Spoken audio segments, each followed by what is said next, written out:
Hey guys, Andy here from Mediocre Hobbies coming at you with a very special video. Games Workshop very kindly sent me one of the beautiful new Battle for Osgiliath box sets for the Lord of the Rings series. The Lord of the Rings strategy battle game is a miniature game that is very close to my heart. It's actually where I got my first beginnings into the hobby. And I still, to this day, believe that it is the strongest set of rules Games Workshop has ever produced. I still love playing games of Lord of the Rings. I hope to introduce you guys to the Lord of the Rings on this channel. I'm going to be doing a lot more Lord of the Rings strategy battle game content moving into the new year. And I hope you guys will follow along and also enjoy that content. I'm going to start off by, of course, delving into the Osgiliath box set.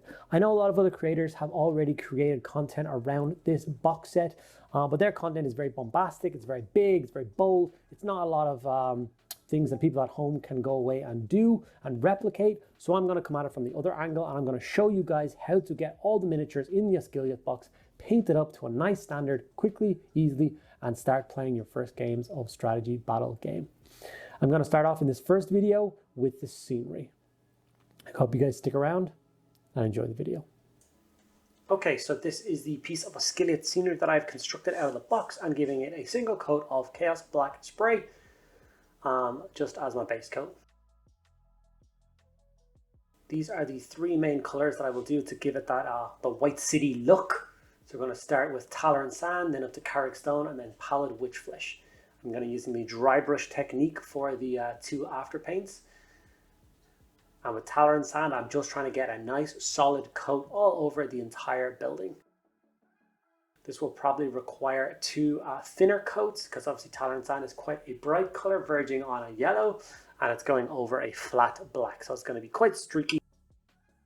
But that is okay. Like I said, as I'm working with a rather large brush, and it does not take much time to get that first coat on, and then the second coat is even quicker again.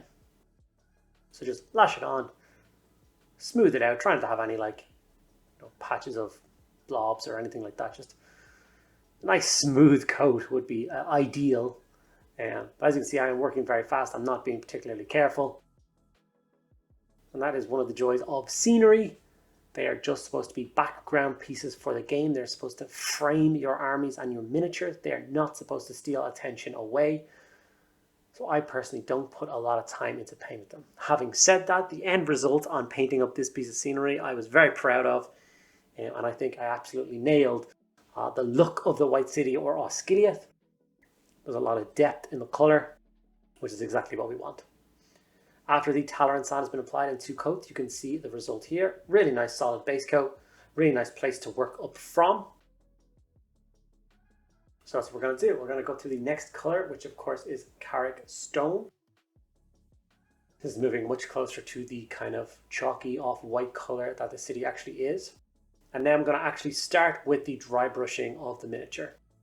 As you can see, there's very little transfer between the bristles and the terrain as I'm making each pass.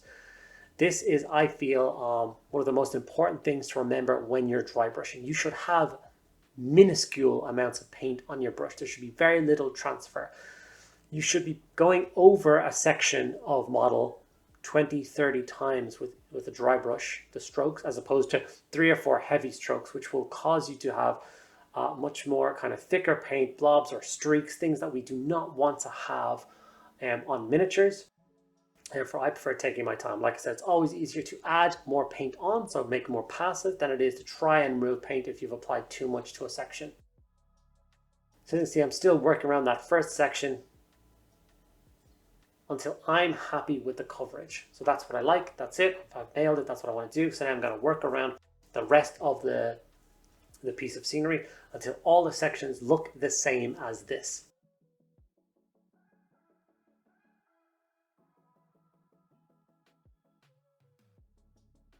I think if you nail dry brushing, you learn that skill down to a T, it will improve so many different aspects of your painting.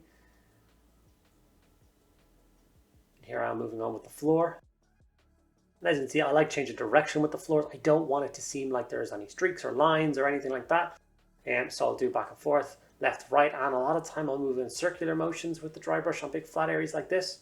It does work a treat in getting the paint to where I want it to go without, like I said, having any specific kind of brush strokes left behind. As you can see, the first few strokes I always apply to the miniature after I've reloaded it with paint are very soft, are very light, and that's just me testing the waters, making sure I have removed enough of the paint before I dive in. As you can see, once I've got the amount of paint applied correctly, so this is one wall and this is it before it was dry brush, so obviously it's night and day the difference between these two things, and the amount of detail you see on the right hand section of wall is quite shocking, and like I said, it's all because of a quick dry brush. Okay, now we're going to use pallid witch flesh to jump up again, and we're going to do exactly the same thing. Now, normally the third dry brush in a series would be the lightest, so we would only be trying to catch the edges. But like I said, we are trying to build up the white city look, the Osgiliath or Minas Tirith white stone. So we are going to go a little heavier than normal. The previous dry brushes were just there to have like a little variation in tone and color underneath the rock.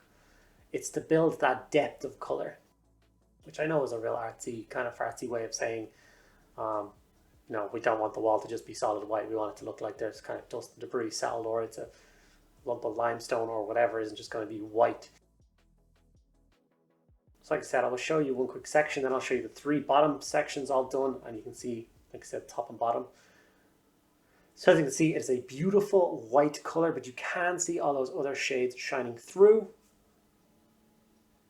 It looks like a piece that I've spent a lot of time on when I really haven't. And that's one of the best things that you can do while you're painting. If you can make it look like you've spent a lot of time and effort on a piece when you haven't, then in my opinion, you're winning at painting. That is the only true way to hammer a backlog or get through your pile of opportunity, or whatever buzzword you like to say for your pile of miniatures you got to get through.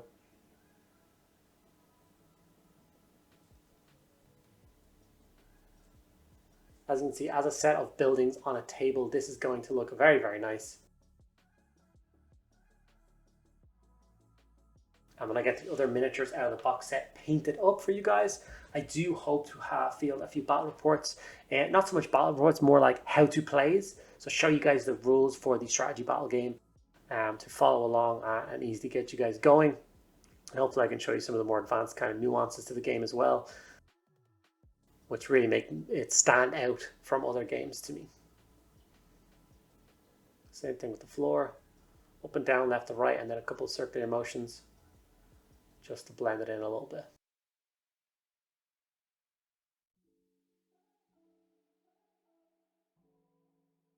All you got to do is follow through with that same thing on the entire piece, and you will have a building that looks like this. Now, I don't know about you, but I think that is absolutely perfectly matched to what the movie scenes look like for Osgiliath. I think that stonework is exactly the right color. The last touch we are going to do with this piece is grab some Gore-Grunt of fur, and because all of the exposed wooden beams have been covered with the whites, which I dry brushed up as I was going along on purpose, it means that we can simply throw a contrast on top of these and leave it at that. It will bring up the wood beautifully, break up the white a little bit. If you're doing any sections of building which have doors, like I said, I would make sure to hit them with the same white stone color as I'm going along, and then just hit the doors with the same color Gore-Grunt of fur, a bit of lead belcher for the kind of silver cross section across the doors, and that's really the only difference you'll have to worry about when painting up your set of Osgiliath runes. Cannot wait to get the other three pieces of scenery painted up from this box set. Okay guys, and there we have it, some Osgiliath runes painted using, I believe, 4 paints, not including the spray, and about, I don't know, 20 minutes of actual painting time. This means that you could get all the pieces of Osgiliath scenery out of the box set, painted up in maybe 2 hours. So I hope that helps you guys out and take your first steps into the world of the Lord of the Rings strategy battle game. If it did and you enjoyed this video, make sure you drop it a like. Ask me any questions you have about that game in the comments below, anything, and I would be more than happy to get back to you guys and chat about it. If you want to support me and help me grow this channel, there's 2 very easy ways to do this. 1, hit that subscribe button. It really does make all the difference. And 2, there's links to my Patreon below, which will give you links to like private Discord server and a host of other benefits. Thank you guys so much for watching the end of the video. I'll see you in the next one.